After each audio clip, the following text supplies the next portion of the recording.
சிலர் ஆசைக்கும் தேவைக்கும் வாழ்வுக்கும் வசதிக்கும் ஊரார் கால் பிடிப்பார். ஒரு மானம் இல்லை, அதில் ஈனம் இல்லை, அவர் எப்போதும் வால் பிடிப்பார்.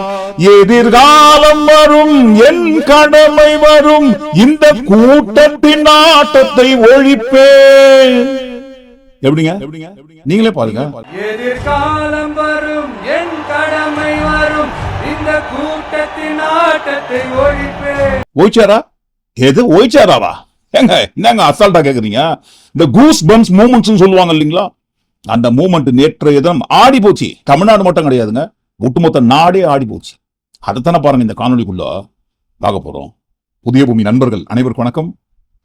நான் ராஜ்பாபு. டிஸ்க்ளைமர்: இந்த காணொலிக்குள்ள வருகின்ற சொல்லப்படுகின்ற செய்திகள், சம்பவங்கள் அனைத்தும் அவங்கவுங்க சொன்னது, அவங்கவுங்க பேசுனது. இருக்கிற ஆதாரங்களின் அடிப்படையில் அப்படியே மக்கள் பார்வைக்கு கொண்டு போய் சேர்க்கிறோன்றத டிஸ்க்ளைமருக்காக சொல்லிடுறோம். அப்புறம் யாரும் எங்கிட்ட சண்டைக்கு வந்துடாதீங்க. அப்படியே நண்பர்கள் யார் யார் சப்ஸ்கிரைப் பண்ணாமல் இருக்கீங்களோ சப்ஸ்கிரைப் செய்து புதிய பூமிக்கு ஆதரவு தருமாறு கேட்டுக்கொண்டும், இந்த காணொலியை முழுமையாக பொறுமையாக பார்க்க வேண்டும் என்று அன்புடன் கேட்டுக்கொண்டும் இந்த காணொலிக்குள்ள போயிடுவோம். தமிழ்நாடு இது வரைக்கும் பார்க்காத ஒரு வீர வரலாற்று காட்சி. கத்துக்கணும் ஐயா, கத்துக்கணும்.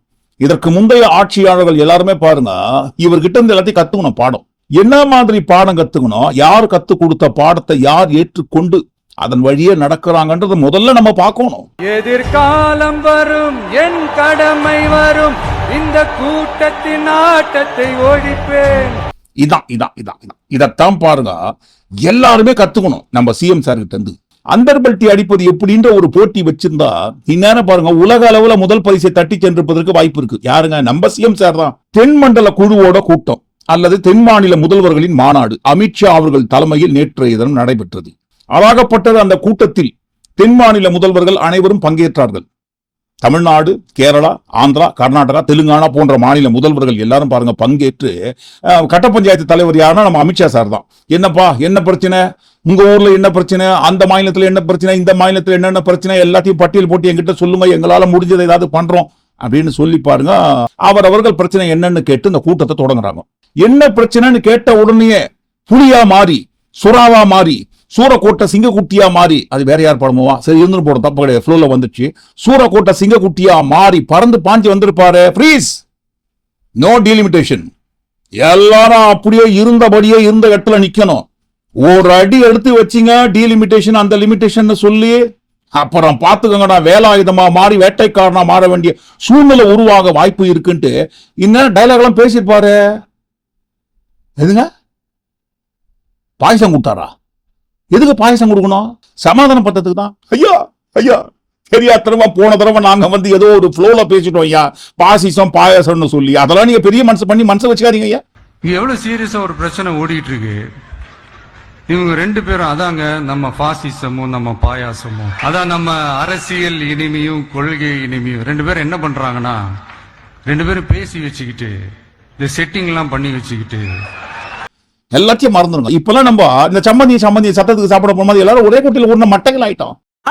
சிக்கன் குருமா ரெடி, ரசம் வச்சா லஞ்ச் ஓவர். எதுக்கு வந்தோன்றதையே மறந்துட்டு நெஜ சமையல்காரனாவே மாறிட்டாங்க. என்னப்பா சொல்றீங்க? வேலாயுதம், வேட்டைக்காரன், வேம்புலின்னு டைலாக் எல்லாம் பேசுறீங்களே. பேசணுங்க. இவங்க ரெண்டு பேரும் அடிச்சுக்கிற மாதிரி அடிச்சுப்பாங்களாம், அதை நாங்க நம்பணுமா? இவங்க ரெண்டு பேரும் அடிச்சுக்கிற மாதிரி அடிச்சுப்பாங்களாம், அதை வந்து நாங்க நம்பணுமா? சார் தான் சொன்னாரு. இதற்கு முந்தைய ஆட்சியாளரை பார்த்து சார் தான் சொன்னாரு, எதிர்கட்சியா இருக்கும்போது பலூனை பறக்க விட வேண்டியது, ஆளுங்கட்சியா மாறினதுக்கு அப்புறம் கொடை பிடிக்க வேண்டியதுன்னு சார் தான் சொன்னாரு. இப்ப ஆட்சியில இருக்கிற இந்த வெற்றி விளம்பர மாடல் திமுக என்ன செய்யுதுன்னு தெரியும்ல? பாஜகவோட உள்ளுக்குள்ள ஒரு உறவை ஒன்று வச்சுக்கிட்டு வெளியில எதிர்க்கிற மாதிரி ஒரு டிராமா ஒன்று பண்ணிக்கிட்டு, எதிர்கட்சியா இருந்தா போங்க மோடின்னு பலூன் விடுறது, ஆளுங்கட்சியா இருந்தா வாங்க மோடின்னு கொடை பிடிச்சுக்கிட்டு கும்பிடு போடுறது. அது மட்டுமா சொன்னாரு? ரெய்டு வந்துட்டா போதும். இது வரைக்கும் கலந்துக்காத கூட்டத்துல, இது வரைக்கும் போகாத ஒரு கூட்டத்துல கலந்து நிற்பாங்களே, நல்லா நோட் பண்ணி பாருங்க மக்களே. அந்த கூட்டத்துல கலந்து கொண்டதற்கு பிறகு அந்த ரெய்டெல்லாம் அப்படியே காணாமல் போயிருக்குமே. இது மட்டுமா?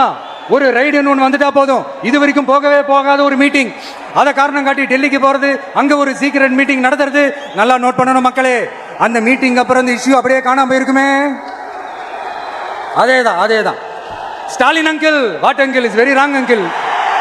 இதையும் நாங்களா சொன்னோம், சார் தாங்க சொன்னது. ஆனா பாருங்க இப்பதான் தெரியுது அது எல்லாமே அட்வான்ஸ்டா எதுக்காக யாருக்காக சொல்லி வச்சாங்கன்னு சொன்னா, கழுத்துல கண்ணாடியை மாட்டின்னு இவங்களுக்கு இவங்களே சொல்லிக்கிறதுக்காக சொல்லி வச்சாங்கன்னு இப்பதான் புரியுதுங்க. இங்க எவ்வளவு சீரியஸா ஒரு பிரச்சனை ஓடிட்டு இருக்கு. இவங்க ரெண்டு பேரும் அதாங்க நம்ம பாசிசமும் நம்ம பாயாசமும். அதான் நம்ம அரசியல் இனிமையும் கொள்கை இனிமையும். ரெண்டு பேரும் என்ன பண்றாங்கன்னா, ரெண்டு பேரும் பேசி வச்சுக்கிட்டு இந்த செட்டிங் எல்லாம் பண்ணி வச்சுக்கிட்டு மாத்தி மாத்தி சோசியல் மீடியாவில் ஹேஷ்டாக் போட்டு விளையாட்டு இருக்கிறாங்க.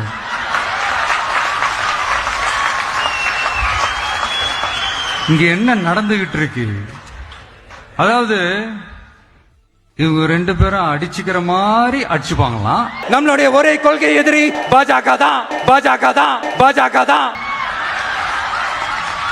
அதை நாங்க நம்பணுமா? கடந்த வாரம் தான் பாருங்க அந்த தொகுதி மறுவரையை குறித்து யாருமே பேசாத போது, எங்க மத்திய அரசே பாருங்க அதை குறித்து பேசாத போது, மேகதாது பிரச்சனை போயிருக்குது, காவிரி நீர் விவகாரம் பத்தி எஞ்சின் இருக்கு, அதையெல்லாம் திசை திருப்பி மடைமாற்றம் செய்வதற்காக காங்கிரஸ் கட்சியோட பேச்சை கேட்டுக்கின்னு இந்த திமுக நிலைப்பாடு தொகுதி மறுவரையில யார் பக்கம் இருக்குன்னு தெரிந்து கொள்வதற்காக காவிரி நீர் விவகாரத்தை விட்டுருங்க, மேகதாது பிரச்சனையை விட்டுடுங்க, இந்த தொகுதி மறுவரையை கொண்டு வாங்க, இந்த டீலிமிட்டேஷனுக்கு எதிராக தீர்மானம் ஒண்ணு சட்டமன்றத்தில் கொண்டு வாங்க. அப்பதான் பாருங்க அந்த தீர்மானத்திற்கு எதிராக திமுக கட்சி நிக்குதா ஆதரவாக நிக்குதான் தெரிந்து கொள்ள வேண்டும். சோ டீலிமிட்டேஷன் பிரச்சனை நீங்க கையில எடுங்க.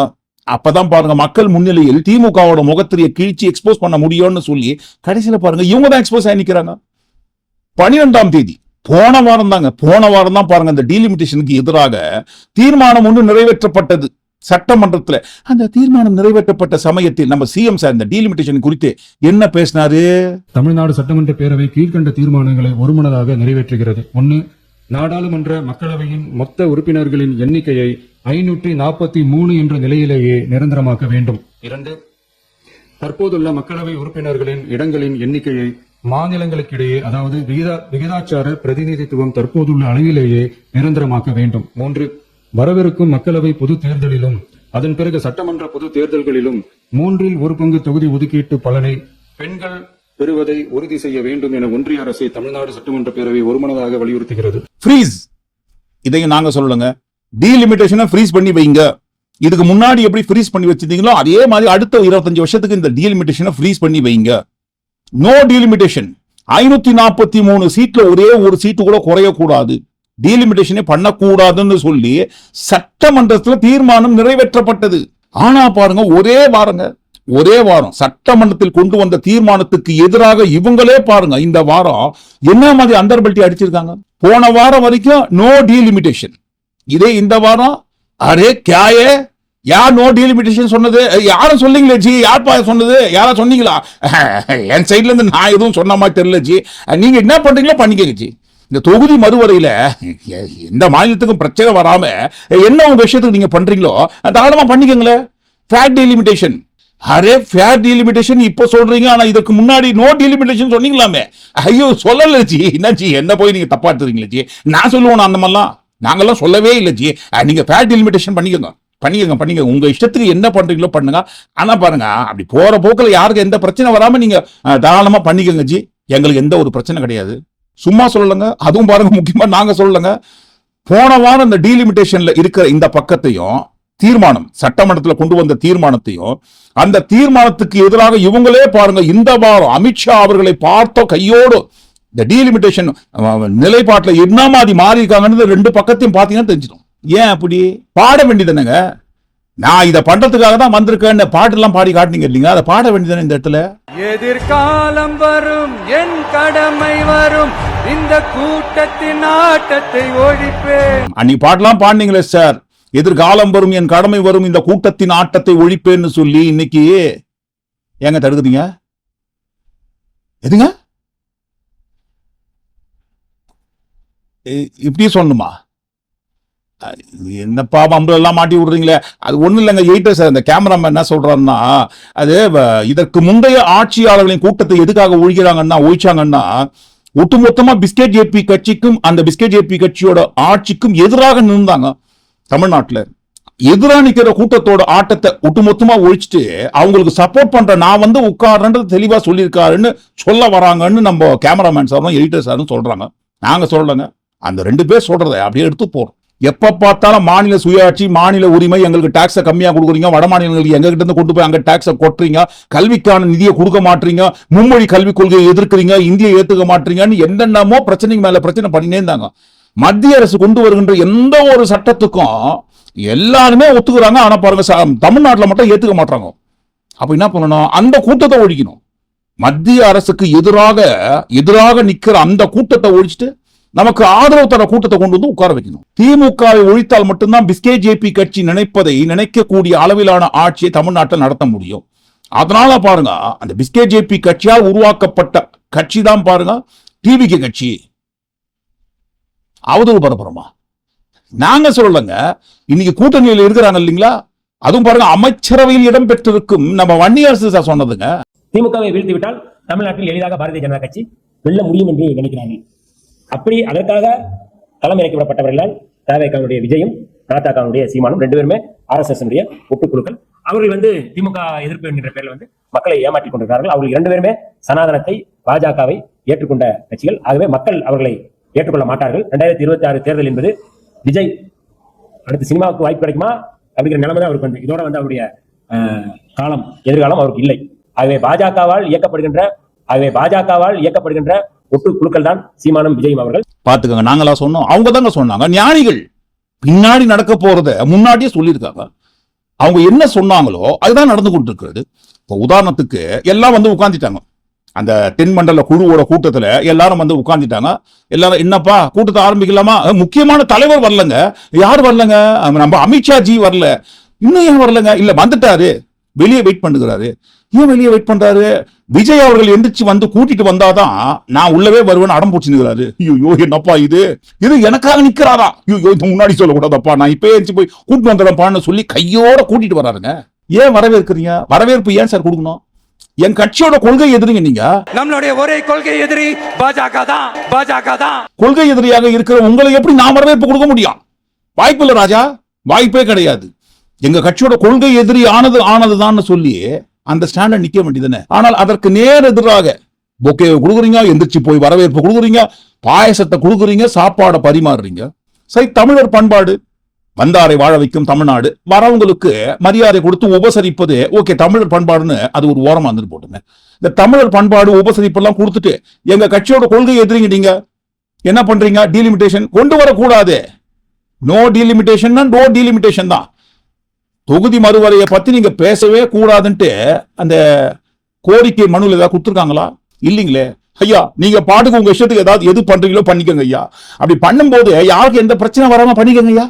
நாங்க உங்க விஷயத்துல எதுவும் தலையிடவே மாட்டோம். இல்ல போன வாரம் ஏதோ டீலிமிட்டேஷன், ஐயா அதெல்லாம் ஏன் சார் மனசுல வச்சிருக்கீங்க? நாங்க பாருங்க, திமுகவோட முகத்திலே கிழிக்கிறதா நினைச்சு எங்க முகத்திலே நாங்களே கீச்சிக்கிறதுக்காக தேவையில்லாம இந்த காங்கிரஸ் கட்சியோட பேச்சு கேட்டு இந்த காவி நீர் மேகதாது பிரச்சனை மறைப்பதற்காக டீலிமிட்டேஷன் சொல்லி தேவையில்லா தீர்மானம் நிறைவேற்றிட்டோம். இப்ப என்னப்பா அந்த தீர்மானம் ஒரு ஓரம் வந்துட்டு போட்டோம், தப்பு கிடையாது. நான் தான் உங்ககிட்ட எழுதியே கொடுத்துட்டோம் இல்லைங்களா? உங்க இஷ்டத்துக்கு நீங்க என்ன பண்றீங்களோ அந்த ஃபேர் டீலிமிட்டேஷன் பண்ணிக்கோங்க. நாங்க தலையிடவே மாட்டோம். டீக்கே ஒரு ஓரமா இருக்கட்டும். டீக்கே பயலே என்னங்க பயல் என்ன சொல்றீங்க? ஐயோ பயல என்ன இந்தியில முன்னாடிப்பா. முந்தைய ஆட்சியாளரை பார்த்து நீங்க என்னமோ சொன்னீங்களாமே, பலூனை பறக்க விடுறாங்க, ஆளுங்கட்சி ஆனதுக்கு அப்புறம் வெள்ளை எல்லாம் புடிச்சுங்க வராங்கன்னு சொல்லி. ஐயோ ஏன் சார் நீங்க பழசெல்லாம் ஞாபகப்படுத்துறீங்க? நீங்க அதெல்லாம் சும்மா பாருங்க. எங்க ரசிகர்கள் கிட்ட கைத்தட்டல் வாங்கறதுக்காக திமுக மேல பழிய சுமத்தி ஓட்டுகளை அறுவடை செய்வதற்காக போற போக்குல பிலாபிக்காக அடிச்சு விட்டு போன டைலாக் ஜி. நம்மளுடைய இந்த கூட்டணி சுயம் இழந்த கூட்டணியால இருக்காது, சுய மரியாதை கூட்டணியா தான் இருக்கும். இந்த ஒரு பக்கம் RSS கிட்ட அடிபணிஞ்சுக்கிட்டு, இன்னொரு பக்கம் மதச்சார்பற்ற கூட்டணின்னு இந்த மக்களை ஏமாத்துற கூட்டணியால நம்ம கூட்டணி இருக்காது. எல்லாம் நீங்க இந்தியில டப்பிங் பண்ணி பாத்துக்கிறீங்களா? நீங்க அதெல்லாம் மறந்துங்க ஜி. இப்ப பாருங்க என்னென்ன பேசணும். போன வாரம் கூட என்னென்ன சொன்னோம். இந்த வாரம் உங்களை பார்த்தோன்னு நாங்க என்ன பண்ணோம்? நல்லா அப்படிதான். நீங்க நான் பேசுறதுல ஒரு பெருசா நீங்க எடுத்துக்காருங்க. பில்டிங் ஸ்ட்ராங்கு பேஸ்மெண்ட் வீக்குன்னு வடிவேலு சொல்லுவார் இல்லைங்களா? அந்த மாதிரி சார் நீங்க இதெல்லாம் பெருசா எடுத்துக்கிறீங்க. சரி பெருசா எடுத்துக்கலாமா வேணாமான்னு யோசிப்போம், வெயிட் பண்ணுங்க. அப்புறம் இந்த பானிபூரிலாம் வேணாம் ஜி, இப்பதான் நம்ம சாப்பிட்டோம். பானினா பானிபூரி இல்லப்பா, பானினா இந்த காவிரி பானி ஏதாவது பத்தி நீங்க அதை பத்திலாம் நாங்க எங்க பேசணும்? அதை பத்தி நாங்க ஏன் பேசணும்? காவிரி நீர் விவகாரமா தேவையில்லை, பேச தேவையில்லை. இல்ல மேகதாது பிரச்சனை அதை பத்தியும் பேச வேணாம்ப்பா. இல்லைங்க வேற ஏதாவது பிரச்சனை பத்தி நீங்க பேசணுமா? ஐயோ எதுவுமே வேணாம் ஜி, நீங்க வந்ததே போதும். நீங்க எங்களை பார்த்தா மட்டும் போதும், அவ்வளவுதான். நான் தான் டீலிமிட்டேஷன் பிரச்சனையில நாங்க சரணடைஞ்சிட்டோமே. அரே சச்கா போல்தியானா இல்லைங்க, சச்சின் படம்லாம் சரியா ஓடலைங்க, அதெல்லாம் நீங்க ஏன் பார்த்துக்கிறீங்க? அரே சச்சின் நெய்யே, சச்சின் படம் நெய்யே, சச்கான்னா உண்மையா தான் சொல்றீங்களா? ஐயோ உண்மையா தான் சொல்றோம் ஜி, எழுதியே கொடுத்துட்டோமே.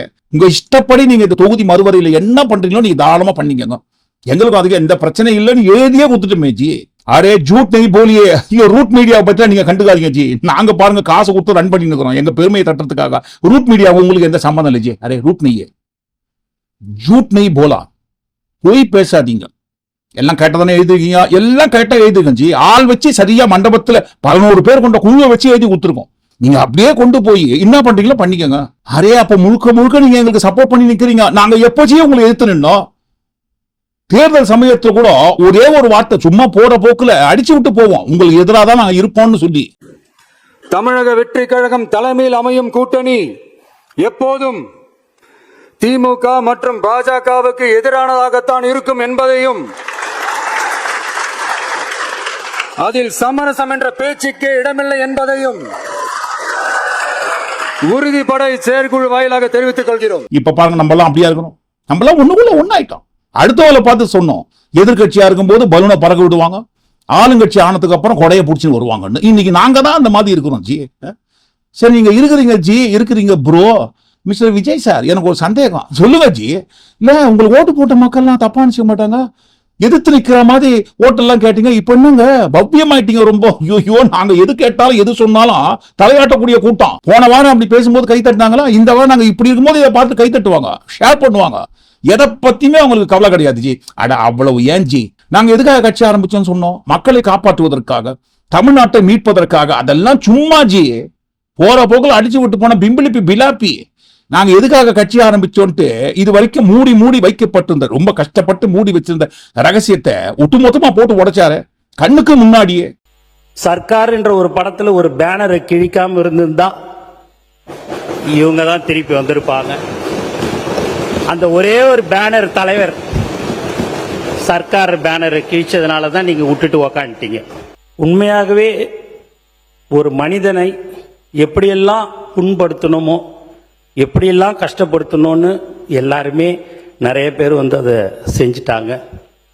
சர்க்கார் என்ற ஒரு படத்துல ஒரு பேனரை கிழிக்காம இருந்திருந்தா இவங்க தான் திருப்பி வந்திருப்பாங்க. அந்த ஒரே ஒரு பேனர் தலைவர் சர்க்கார் பேனரை கிழிச்சதுனால தான் நீங்க விட்டுட்டு உக்காந்துட்டீங்க.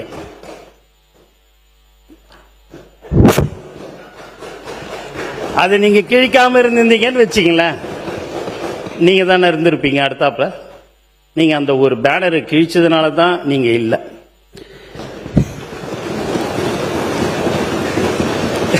எங்க அண்ணன் சிரிக்கிறார் பாருங்க, கரெக்ட் தாண்டான்னு நினைக்கிற மாதிரி சிரிக்கிறார்.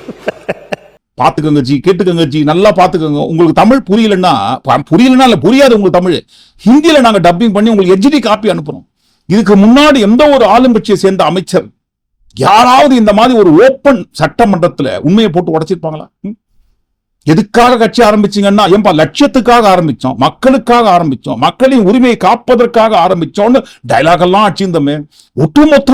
ஒட்டுமொத்தமா கட்சி ஆரம்பிச்சு நாங்க எதுக்காக ஜெயிச்சு ஆட்சியில உட்கார்ந்தோம் அப்படின்னு ஒரு ரகசியத்தை இந்த மாதிரி போட்டு உடைச்சாரே. சர்க்கார் போஸ்டர், ஒரு படத்தோட போஸ்டரை கிழின்னு கீச்சாங்கத்துக்காக இன்னைக்கு பாருங்க நம்ம உண்மையை கீச்சிட்டாரு. என்ன தலைவா, என்ன நொன்னா செய்து, என்ன அண்ணா மக்களை காப்பாத்துறதுக்காக கட்சி ஆரம்பிச்சேன்னு சொன்னீங்களே அண்ணா, ஒரு போஸ்டருக்காக கட்சி ஆரம்பிச்சீங்க சொல்லியிருந்தீங்கன்னா நாங்களே 1000 போஸ்டர் பிரிண்ட் பண்ணி ஒட்டிருப்போமேனு சொல்லியிருப்பாங்க நியாயமா பார்த்தா. ஆனா சொல்ல மாட்டாங்களே. எதிர்காலம் வரும், என் கடமை வரும், இந்த கூட்டத்தை ஆட்டத்தை ஒழிப்பேன்னு பாடும்போதும் கை தட்டினாங்க. இன்னைக்கு பாருங்க, ஒரு சர்க்கார் போஸ்டர் கீஸ்டாங்கத்துக்காக நாங்க கட்சி ஆரம்பிச்சு ஆட்சியை பிடிச்சோன்னு சொன்னதுக்கும் கை தட்டுறாங்க. அப்படி இருக்கிற கூட்டத்துக்கிட்ட போயிட்டு நீங்க மாநில உரிமை, சுயாட்சி இதெல்லாம் பாருங்க, யாரும் கண்டுக்க மாட்டாங்க. உண்மையிலேயே அப்படித்தான் இருக்காங்க. சட்டமன்றத்துல இதற்கு முன்பாக எந்த ஒரு கட்சியை சேர்ந்தவங்களாவது இதுக்காக தான்பா நாங்க கட்சியை ஆரம்பிச்சு ஆட்சியை பிடிச்சோன்னு சொல்லுவாங்களா? சொல்லிக்காங்களே. சர்க்கார் என்ற ஒரு படத்துல ஒரு பேனரை கிழிக்காம இருந்திருந்தா இவங்க தான் திருப்பி வந்திருப்பாங்க. நான் கட்சி ஆரம்பிச்சது எதுக்காகவும் இல்ல, உங்களுக்கு நல்லது நல்லது நல்லது நல்லது நல்லது மட்டும் பண்றதுக்காகத்தான் கட்சி ஆரம்பிச்சேன்ட்டு யாரோ எங்கேயோ, யாரோ இல்லைங்க, நம்ம சார் தான் சொன்னது. நம்ம அரசியலுக்கு வந்தது உங்களுக்கு நல்லது நல்லது நல்லது மட்டுமே செய்யறது தான். அது வேற வாய். உங்களுக்கு நல்லது நல்லது நல்லது நல்லது மட்டும்தான் பண்றதுக்காக கட்சி ஆரம்பிச்சேன் அப்படின்னு சொன்னது வேற வாய். இன்னைக்கு சொன்னதான் பாருங்க உண்மையான வாய். அதை நீங்க கிழிக்காம இருந்திருந்தீங்கன்னு வச்சுங்களேன், நீங்க தானே இருந்திருப்பீங்க அடுத்தாப்புல. நீங்க அந்த ஒரு பேனரை கிழிச்சதுனால தான் நீங்க இல்ல. எங்க அண்ணன் சிரிக்கிறார் பாருங்க, கரெக்ட் தாண்டான்னு நினைக்கிற மாதிரி சிரிக்கிறார். இந்த 23ஆம் புலிகேசியில ஒரு டயலாக் சொல்லுவாங்க இல்லைங்களா, ஒரு புறாவுக்கு அக்க போறான்ட்டு. அந்த மாதிரி பாருங்க, ஒரு போஸ்டருக்காக கட்சியா, ஒரு போஸ்டருக்காக ஆட்சி அமைத்து அதிமுகவை பழி வாங்க வேண்டுமா? பழி வாங்கிருக்காங்களே, சர்க்கார் போஸ்டியா கீழ்ச்சிங்க. அந்த சர்க்கார் போஸ்ட கீச்சதுக்காக தான் இன்னைக்கு உங்க கட்சிக்குள்ள இருக்கிற எல்லா எம்எல்ஏ கீழ்ச்சி கொண்டு போய் எங்க கட்சிக்குள்ள வச்சுக்கிறோம். அந்த லட்சியத்துக்கு பின்னணியில் இருக்கிற உண்மையைத்தான் எங்க அமைச்சர் சட்டமன்றத்தில் போட்டு உடைச்சாரு. ஒரு பிரத்யேகமான காணொலி ஒண்ணு பதிவு பண்ண போறோம்னு சொல்லியிருந்தோம் இல்லைங்களா, ரெடியா இருக்கு. ஒரு 2-3 நாள்ல அதை பதிவு பண்ணிடுவோம். ஆனா பாருங்க, அதை பதிவு பண்றதுக்கு இவங்களே டிப்ஸ் கொடுத்துட்டாங்க. புஷி ஆனந்த் அவர்களே பாருங்க ஸ்டேட்மெண்ட் கொடுத்து அந்த காணொலிக்கு கூடுதல் பலம் சேர்த்து விட்டார். அந்த கூடுதல் பலம் சேர்க்கிறது ஒரு ஓரமா சேர்த்துட்டு போட தப்பு கிடையாது. ஆனா பாத்துக்கங்க ஜி, நீங்களே பாத்துக்கங்க ஜி, நிதர்சனம் இதுதான் ஜி தமிழ்நாட்டில் போயினுக்குது. சட்டமன்றத்திலே இந்த மாதிரி ஒரு உண்மையை ஒப்புக்கொள்ளும் போது அந்த உண்மையை ஒப்புக்கொள்ளும் காட்சியை கூட பாருங்க, கைதட்டி வரவேற்று எங்க கூட்டத்தை சேர்ந்தவங்க ரசிச்சு ஷேர் பண்றாங்கன்னு சொன்னா, இந்த மாதிரி ஒரு கூட்டம் இருக்கும்போது நான் என்ன மாதிரி அண்டர் பெல்ட்டி அடிச்சா கூட யாருமே கண்டுக்க மாட்டாங்க ஜி. நீங்க ஏன் இதெல்லாம் பெருசா எடுத்துக்கிறீங்க? நீங்க ஒன்னும் பண்ணாதீங்க ஜி. நாங்க கொடுக்குற இந்த லெட்டரை எடுத்துட்டு போயிட்டு நீங்க என்ன பண்றீங்களோ பண்ணிக்கோங்க. ஃபேர் டிலிமிட்டேஷன் இல்லைங்க, சட்டமன்றத்தில் கொண்டு வந்த தீர்மானத்துக்கு எதிராக நடக்கிற உங்கள் மீது உரிமை மீறலை கொண்டு வர முடியும். உரிமை மீறலா? ஆமா, கொண்டு வர முடியும். நீங்களே ஒரு தீர்மானத்தை கொண்டு வந்து விட்டு அந்த தீர்மானத்துக்கு எதிராகவே நீங்களே நடக்கும் போது கண்டிப்பாக சட்டமன்றத்தில் முதல்வருக்கு எதிராக உரிமை மீறல் கொண்டு வர முடியும். கொண்டு வரட்டாங்க. உரிமை மீறல் எங்க கொண்டு வர போறாங்க? சட்டமன்றத்தை தானே கொண்டு வரட்டும். கொண்டு வந்தா என்னாச்சு? அதையெல்லாம் யாரும் கண்டுக்கவே மாட்டாங்க. சட்டமன்றத்தில் தான் ஜி. என்னாச்சு நினைச்சுக்கிறீங்க நீங்க? என்ன சட்டமன்றம்னா இதற்கு முன்னாடி தமிழ்நாட்டில் நடந்து கொண்ட சட்டமன்றத்தை போல நடந்து நினைச்சிருக்கீங்க நீங்க? கிடையவே கிடையாது. இப்ப முழுக்க தனி மனித துதி நியாயமா தட்டி கேட்க வேண்டிய இடத்துல இருப்பது சபாநாயகர் அவர்கள். அந்த சபாநாயகர் அவர்களும் பாருங்க, அந்த சம்பந்திய சட்டத்துக்கு சாப்பிட போன மாதிரி எல்லாரும் ஒரே கூட்டையில ஒரு மட்டக்கணக்காக சேர்ந்துக்கிறாங்கன்னு சொல்லும் போது எங்களை யார்ஜி கேட்க போறாங்க? உரிமை மீறல் கொண்டு வரட்டும் ஜி. ஒரே ஒரு பாட்டுல தட்டி விட்டு நாங்க போயினே இருப்போம். சட்டமன்றத்துல பாட்டு இல்லாமா? ஐயோ, சட்டமன்றத்துல பாட்டு இல்லைங்க, பாட்டுக்கு பாட்டு போயினுக்குது. ஒரு எழுத்துல கடைசியா எந்த எழுத்துல ஒருத்தர் பாடிட்டு நிறுத்துறாரோ அந்த எழுத்துல இருந்து இன்னொருத்தர் தொடங்குவாரு. இப்ப உதாரணத்துக்கு இவர் பாடத்தை பாருங்க. கருணை இருந்தால் வள்ளலாகலாம், கடமை இருந்தால் வீரனாகலாம். என்னப்பா சட்டமன்றத்திலேயே? ஆமாஜி, தெரியாதா உங்களுக்கு? கண்டினியூ ஆகட்டும், புகழ்ச்சி தொடரட்டும். கொடுத்ததெல்லாம் கொடுத்தார், இவர் யாருக்காக கொடுத்தார்? அந்தமா பாடிட்டாங்க, அவரும் பாடிட்டாரு, சபாநாயகர் கூட பாடிட்டாரு. அப்புறம் நான் பாடலாம், எனக்கு நான் மரியாதை. அடுத்த பாட்டு இன்னொருத்தர் பாடுறாரு பாருங்க. நானே போட போறேன் சட்டம், பொதுவில் நன்மை பொருந்திடும் திட்டம், நன்மை பொருந்திடும் திட்டம், நாடு நலம் பெறும் திட்டம், நன்மை பொருந்திடும் திட்டம். தொடர்ச்சியா இந்த மாதிரி பாட்டுக்கு பாட்டு நிகழ்ச்சியை நடத்தினுக்கிறாங்க சட்டமன்றத்துல. இந்த மாதிரி பாக்குறாங்க, என்னப்பா இது? விழுந்து என்னென்னமோ நம்ம குறிப்பெல்லாம் எடுத்துன்னு வந்து தமிழ்நாட்டுல இப்படிலாம் இருக்குதுங்க, விவசாயிகள் பிரச்சனை, அரிசி பிரச்சனை, அந்த பிரச்சனை, இந்த பிரச்சனை சொல்றதை விட 4 வரி பாட்டு பாடிட்டா தப்பிச்சுலாம் போதுங்க. ஓகே, ஆளாளுக்கு பாடிட்டாங்க. அந்தமா பாடிட்டாங்க, அவரு பாடிட்டாரு, சபாநாயகர் பங்கு கூட பாடிட்டாரு, நம்ம பாடிட்டோம். நைஸா எஸ்கேப்பா இல்லாம பண்றாங்களே. புத்தன், இயேசு, காந்தி பிறந்தது பூமியில் எதுக்காக? தேவையே இல்ல. அவங்க எல்லாம் தலைவர் ஒருத்தர் தான் போதும். புத்தன், இயேசு, காந்தி பிறந்தது பூமியில் எதற்காக? நிழல் வேண்டும் போது மரம் ஒன்று உண்டு, பகை வந்த போது துணை ஒன்று உண்டு, இருள் வந்த போது விளக்கொன்று உண்டு, எதிர்காலம் ஒன்று எல்லோருக்கும் உண்டு, உண்மை என்பது என்றும் உள்ளது தெய்வத்தின் மொழியாகும், நன்மை என்பது நாளை வருவது நம்பிக்கை ஒளியாகும். அந்த நம்பிக்கை ஒளிதான் நம்ம முதலமைச்சர் அவர்கள். பாருங்க ஜி, இந்த மாதிரி ஒரு சட்டமன்றம் இருக்கும் போது என்னாச்சு எங்களுக்கு கவலை? போன வாரம் நாங்க டீலிமிட்டேஷன்ல நோன்னு சொன்னோம், இன்னைக்கு பாருங்க அதே டீலிமிட்டேஷன்ல ஃபேர்னு சொல்றோம். போன வாரம் நோ டீலிமிட்டேஷன், இந்த வாரம் ஃபேர் டீலிமிட்டேஷன். நாங்க கொண்டு வந்த தீர்மானத்துக்கு எதிராக நாங்களே நடக்கும்போது உரிமை மீறல் கொண்டு வரட்டும். எதிர்கட்சி கொண்டு வந்தா என்ன பண்ண போறோம்? திமுக சதின்னு சொல்லிட்டு எஸ்கேப் ஆயிட்டு போயிட்டே இருக்க போறோம், அவ்வளவு தானே. என்ன வேணா பண்ணலாம் ஜி. எல்லாத்துக்கும் பாருங்க 4 பாட்டு பாடிட்டா எல்லாம் சரியாயிடும். அரே ஜி, உங்களுக்கு மட்டும்தான் பாட்டா? உங்களுக்கு பாடிடும் ஜி. அடுத்த வாரம் வாங்க, ஹிந்தியில ட்ரைனிங் கொடுத்து ஹிந்தி பாட்டு பாட சொல்லிடுறோம். உங்களுக்கு என்ன பாட்டு பிடிக்கும்? துஜே தேகா தோ யே ஜானா சனம் பாடிடுறோம், ட்ரைனிங் கொடுத்துறோம். அடுத்த வாரம் வாங்க ஜி, உங்களை பாட்டாலேயே வரவேற்கிறோம். பாட்டாலேயே வரவேற்று பாட்டாலேயே உங்களுக்கு திருப்பி அனுப்புறோம். கவலையே படாதீங்க ஜி, எல்லாத்தையும் நாங்க பாத்துக்கிறோம், பாத்துக்கோங்க, தப்பு கிடையாது. ஆனா பாருங்க, இந்த இடத்துல இப்ப இதற்கு முந்தைய ஆட்சியாளரை பார்த்து நீங்க என்னென்ன பேசுனீங்களோ அதெல்லாம் நீங்க பண்ணுகிறீங்க. கொள்கை எதிரின்னு சொன்ன அதே கொள்கை எதிரி எந்திரிச்சு போய் வரவேற்பு கொடுத்து உட்கார வச்சு நல்ல பவ்யமா மரியாதையோட நடத்தி வழி அனுப்பிச்சிருக்கீங்க. அப்போ திமுகவை பார்த்து சொன்னதெல்லாம் உங்களுக்கு பொருந்தும் இல்லைங்களா? இந்த ஒரு பக்கம் RSS கிட்ட அடிபணிஞ்சுக்கிட்டு, இன்னொரு பக்கம் மதச்சார்பற்ற கூட்டணின்னு இந்த மக்களை ஏமாத்துற கூட்டணியெல்லாம் நம்ம கூட்டணி இருக்காது. அப்ப திமுகவை பார்த்து சொன்னது அனைத்தும் இப்போ உங்களுக்கு பொருந்தும் இல்லைங்களா? நடக்கக்கூடாத ரைடு ஏதாவது ஒன்று நடந்துட்டா இது வரைக்கும் கலந்துக்காத கூட்டத்தில் போய் கலந்துப்பாங்க, சரணடைந்து விடுவார்கள். அன்னைக்கு திமுகவை பார்த்து சொன்னது இப்போ உங்களுக்கு பொருந்தும் இல்லைங்களா? எந்த ரைடை மறைப்பதற்காக இன்றைக்கு இந்த மாதிரி மத்திய அரசிடம் போய் சரணடைஞ்சுட்டு இன்னைக்கு நாங்க கேட்கல, உங்களை பார்த்து கேட்பாங்கல்ல திமுக கட்சி, கண்டிப்பா கேட்பாங்க. ஆனா பாருங்க, கேட்க கூடாது. ஏன் தெரியுங்களா? மாநில அரசு இதைத்தான் செய்ய முடியும். அது விஜய் அவர்கள் ஆட்சியில் இருந்தாலும் சரி, திமுக கட்சி ஆட்சியில் இருந்தாலும் சரி, அதிமுக இருந்தாலும் சரி, வேறு ஏதாவது ஒரு கட்சி ஆட்சியில் இருந்தாலும் ஒரு மாநில அரசு இதைத்தான் செய்யும். புரோட்டோகால், அந்த புரோட்டோகால் அடிப்படையில் தான் அன்றைக்கும் பாருங்க இதற்கு முந்தைய ஆட்சியாளர்களும் நடந்து கொண்டார்கள். அதே புரோட்டோகால் அடிப்படையில் தான் பாருங்க இன்றைக்கு நீங்களும் நடந்து கொண்டீர்கள். அன்றைக்கு அவங்கள பார்த்து சொன்னது உண்மைன்னு சொன்னா நீங்க சொன்ன அந்த உண்மை இன்றைக்கு உங்களுக்கு பொருந்தும். பாசிசம் பாயசம் ரெண்டும் ஒன்னாக சேர்ந்ததுன்னு அன்னைக்கு சொன்னீங்க இல்லைங்களா? இன்றைக்கு பாருங்க, கொள்கை எதிரியும் இந்த பாயசமும் ரெண்டு பேரும் ஒன்னா சேர்ந்துட்டீங்கன்ட்டு இன்னைக்கு எதிர்கட்சி சொல்லுவாங்க. சொல்றத கேட்டு என்ன பதில் சொல்லுவாங்கன்ட்டு பொறுத்து பார்ப்போம். ஆனா பாருங்க, நீங்க எதை பத்தியும் கவலைப்படாதீங்க. அடுத்த வாரம் நம்ம அமித்ஷாஜி வரும்போது இந்தியில் பாட்டு பாடி ட்ரைனிங் கொடுத்து வரவேற்பதற்கு வாய்ப்பு இருக்கு. நீங்க என்ன நினைக்கிறீங்க? ஒட்டுமொத்தமா எல்லாத்தையும் கூட்டி கழிச்சு இந்த காணொலிக்குள்ள வந்த எல்லா நோ டெலிமிட்டேஷன், ஃபேட் டெலிமிட்டேஷன்ல அந்தர் பல்ட்டி அடிச்ச அந்த பல்ட்டியை குறித்து நீங்க என்ன நினைக்கிறீங்கன்னு கண்டிப்பா தவறாம உங்க பதிவு பண்ணுங்க. மீண்டும் நாளை காணொலி நாம் சந்திப்போம். நன்றி, வணக்கம்.